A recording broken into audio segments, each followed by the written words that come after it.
Hola, ¿cómo están? Bienvenidos a la otra mirada del dólar. Acá hablamos cómo afecta a tu bienestar financiero estos movimientos del dólar más allá del ruido diario, que sube, que baja. Nosotros hablamos de una manera más pausada, una vez al mes, generalmente los segundos martes de cada mes, para hacer una revisión de lo que ha sido el comportamiento del dólar. Y como siempre, vamos a hablar un poquito de cuáles son los factores que inciden en el comportamiento del tipo de cambio. El de mayor impacto, sin duda, es el precio del cobre, que ha estado bastante volátil en las últimas semanas, ha subido también de una manera significativa y eso ha arrastrado al dólar a la baja, o más bien el aumento del precio del cobre ha fortalecido al peso chileno. Por otra parte, también tenemos al dólar a nivel global, al dólar index, que obviamente si el dólar sube en el mundo, también va a subir en Chile. Si el dólar cae en el mundo, también va a caer en Chile. Así que esos son dos factores muy importantes que inciden constantemente día a día al precio del dólar en Chile. Además, es muy importante las tasas de interés y especialmente los diferenciales de tasa de interés entre Estados Unidos y Chile.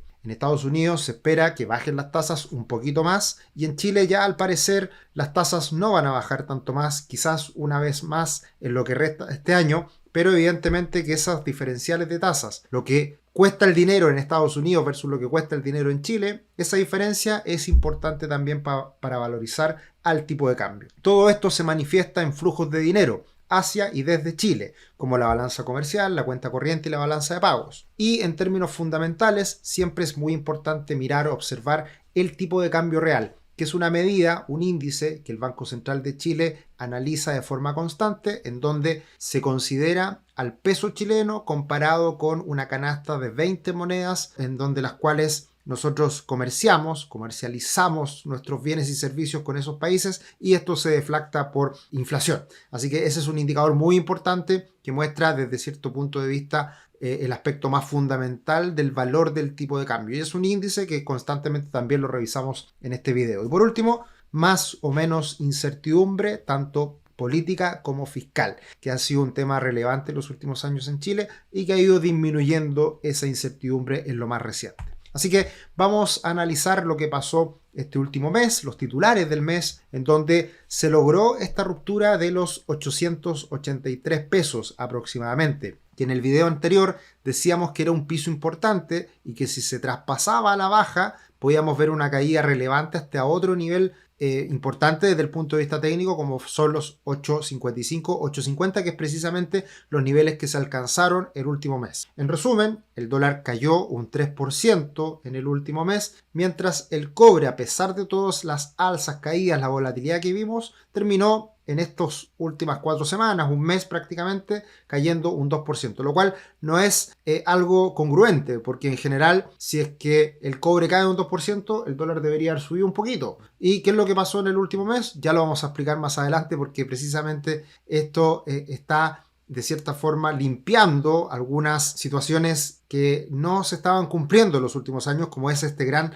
desacople entre el aumento del precio del cobre y también en su minuto aumento del dólar, cosa que no era congruente. Y eso se está limpiando un poquito y lo vamos a hablar más adelante. En cuanto a cifras económicas, conocimos la inflación del mes de enero y lo que ya era un secreto a voces, ya se venía anticipando, la inflación de los últimos 12 meses en Chile bajó a un 2,8%, lo cual es una muy buena noticia y por esa razón también es muy probable que el Banco Central haga una pausa en sus disminuciones de tasa de interés y esté un poquito más ausente y mirando qué es lo que está pasando en la economía, que ya vuelve a una situación más normal, de inflación más controlada y en donde el crecimiento debería comenzar a repuntar. Sin embargo, los IMASEC de los últimos meses no han sido tan esperanzadores, no han sido tan buenos. Cuesta y está costando harto volver a crecer a tasas de mayores al 2%. Veremos si este año eso se empieza a confirmar, veremos si es que ese mejor ánimo que hemos venido observando en los últimos meses se empieza a manifestar en las cifras económicas. Y desde una perspectiva de las tasas de interés, tuvimos el último mes decisiones de tasas tanto en Estados Unidos como en Chile, se mantuvieron las tasas de interés y algunos cambios relevantes. Por el lado de Estados Unidos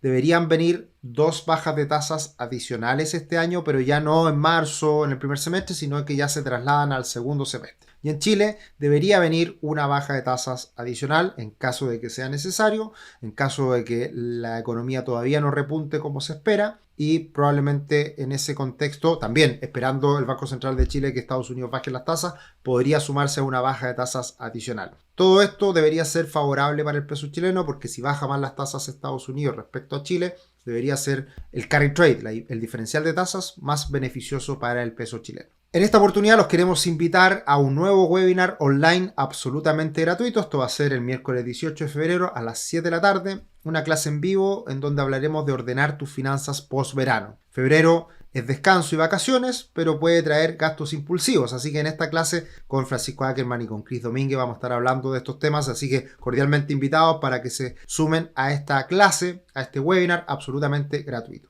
Y de esta forma pasamos a mirar los gráficos, especialmente lo que pasó con el tipo de cambio, con el dólar, que el mes pasado, esta es la lámina del mes de enero, teníamos a un dólar que venía cayendo de manera importante, pero se estaba frenando en torno a los 883 pesos, que era un piso relevante. Y hablamos en esa oportunidad que si se traspasaba la baja ese nivel, iba a ir a buscar el siguiente soporte, que eran los 8.55. Hablábamos de una mirada más bajista, que precisamente la habíamos modificado justo previo a ese video anterior.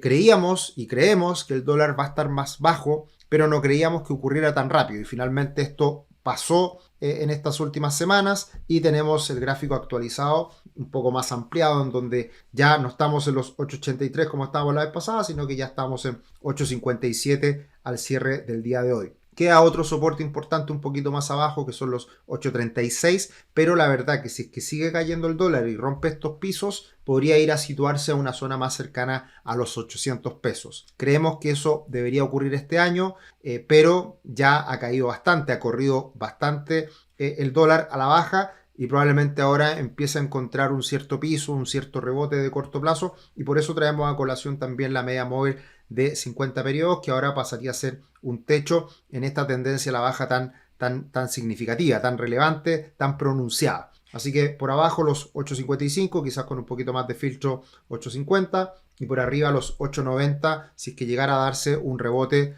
que es esperable a partir de estas grandes caídas que se han dado prácticamente de forma ininterrumpida desde los 9.50, 9.60 hasta los niveles actuales. Y si corre hacia abajo, si rompe los 8.50, ya vemos que hay otros pisos, pero bastante más abajo de los niveles actuales.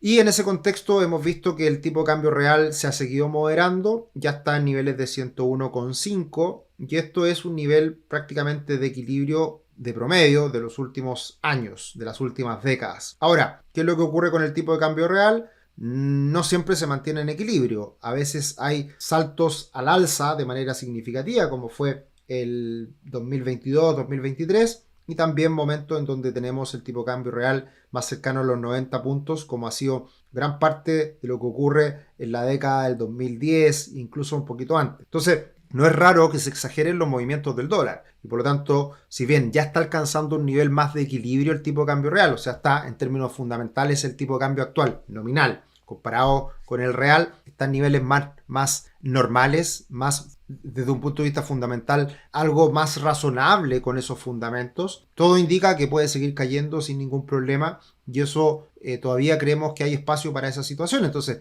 si que cae a niveles de 95, 90 puntos, es una caída adicional del 5, 6%, incluso más, y eso podría llevarnos a estos niveles más bajos, que son más cercanos a los 800 pesos. Así que eso no es descartable, y si bien esta es una referencia, puede perfectamente el tipo de cambio exagerarse a la baja en este escenario. Y por lo tanto siempre pasamos a mirar las comparaciones, que ahí creo que han habido cambios importantes en las últimas semanas, y partimos por la relación dólar peso con el dólar index, y hablábamos en las últimas revisiones mensuales del dólar en que se habían dado históricamente en los últimos años estas grandes brechas, estas grandes diferencias con los círculos remarcados, en donde por un lado el 2023 el dólar había caído mucho respecto al dólar index, y ahora el dólar se había mantenido, el dólar peso se había mantenido muy fuerte, muy arriba, muy desacoplado respecto al dólar index, que estaba más bajito. Esa brecha se cerró, y ahora perfectamente podríamos pasar a la situación del 2023, que es que el peso chileno esté más fuerte, el dólar en Chile caiga más que el dólar index, que es algo bastante habitual, porque al ser una moneda emergente, el peso chileno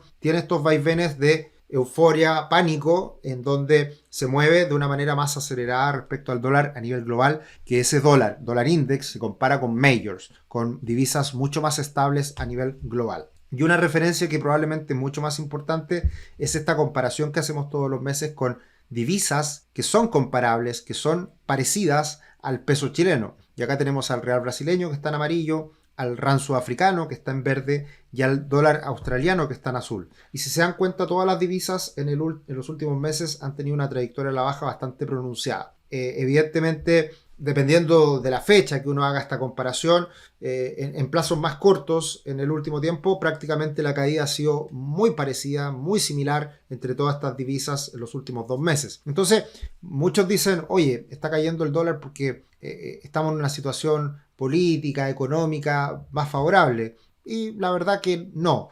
Obviamente que eso quita ruido y eso deja espacio para que las cosas funcionen más libres, sin esa distorsión, sin ese ruido interno que teníamos durante tanto tiempo en Chile. Se elimina ese ruido interno, se elimina esa incertidumbre, por lo tanto nos empezamos a acoplar mucho más a situaciones externas. Y obviamente que toda esta caída de estas divisas relacionadas a materias primas tiene mucho que ver con todo el salto que se ha pegado los metales preciosos en el último tiempo y particularmente el cobre. Entonces, probablemente la única brecha que todavía sigue siendo amplia y que faltaría mucho para que se cerrara esta brecha es la relación peso chileno con el cobre. Y esa relación es enorme. Y desde esa perspectiva, el dólar en Chile puede caer mucho, o más bien el peso chileno se puede fortalecer mucho para acercarse a un comportamiento más parecido al cobre. Ahora, ¿qué es lo que muy probablemente va a ocurrir? Es que el cobre ha subido mucho y hemos visto mucha volatilidad, muchos movimientos exagerados en el cobre en el último tiempo.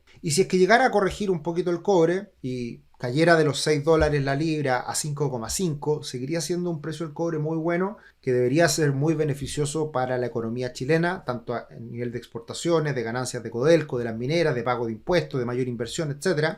Pero sigue siendo un cobre muy bueno en los 5,50. Y ahí lo que yo creería que podría pasar en el futuro es que el peso chileno se siga fortaleciendo y a pesar de que el cobre podría caer, corregir, esa brecha se puede ir cerrando. Entonces yo creo que todavía le queda bastante espacio al peso chileno para recuperarse, para cerrar esta brecha con el cobre, que ha sido tan grande en el último tiempo y que en algún momento, como digo, se va a cerrar. Evidentemente, si el cobre sigue subiendo a 6, a consolidarse sobre los 6, sobre 6,50 o incluso llegar a 7 que algunos mencionan, obviamente que el peso chileno se podría fortalecer con mucha más fuerza, pero no es necesario que ocurra eso para que el peso chileno se siga fortaleciendo, porque esta brecha sigue siendo bastante amplia. Así que teniendo todo esto en cuenta, ¿qué esperamos para el dólar en este próximo mes y lo que viene del año? Bueno, la caída se frena en el soporte ubicado en los 8.55, 8.50, que son precisamente los niveles de soporte que mencionamos en el video anterior. Se ha cerrado la brecha respecto al dólar index y se ha cerrado la brecha respecto al tipo de cambio real, pero aún sigue siendo amplia la brecha respecto al cobre, así que por ahí todavía hay espacio para que el dólar siga cayendo. En caso de romper los 850 pesos el dólar, podríamos ver otra caída acelerada a un nuevo escenario de equilibrio. ¿Y cuál es ese escenario de equilibrio que creemos nosotros? Que podría estar en torno a 800 pesos y podría mantenerse en un rango más amplio, obviamente, entre 800 a 850 pesos, que ese podría ser el nuevo escenario de equilibrio y encontrar en niveles cercanos a los 800 pesos un nuevo piso. Así que esa ha sido la actualización para esta visión mensual del dólar. Hace rato que nosotros veníamos siendo bajistas para el tipo de cambio, eso ya se está concretando. No nos sentíamos muy cómodos al invertir en el extranjero con un tipo de cambio que podía caer. De hecho, la principal referencia en el último tiempo fue que el S&P 500 el año pasado subió un 17% y el dólar en Chile cayó un 10%. O sea, la rentabilidad ajustada por tipo de cambio fue bastante menor en acciones internacionales y eso podría seguir manteniéndose y de hecho se sigue manteniendo en la actualidad por las caídas adicionales que se han visto en el dólar. Así que por eso hemos estado más especificados, hemos estado apostando más por renta fija en Chile, por estar invertidos mayormente en moneda local, y eso puede empezar a cambiar ahora porque nos sentimos mucho más cómodos ahora con un dólar más cercano a 850, 800 pesos para volver a invertir en el extranjero y empezar a aumentar un poquito las posiciones en dólar, porque ya nos parece menos relevante las caídas adicionales que pudiera tener el dólar, y por lo tanto nos sentimos más cómodos con los niveles actuales, que son niveles que creemos responde de mejor manera a los fundamentos que hay detrás del peso chileno. Como siempre, sus comentarios, sus preguntas son bienvenidas. El último video tuvo un éxito enorme, mucha gente lo vio, así que si comparten la información, felices, si hacen sus comentarios también. Así que como siempre, todos los meses, los segundos martes de cada mes, estaremos acá para hablar del dólar. Que estén muy bien, nos vemos en otro video. Chao, chao.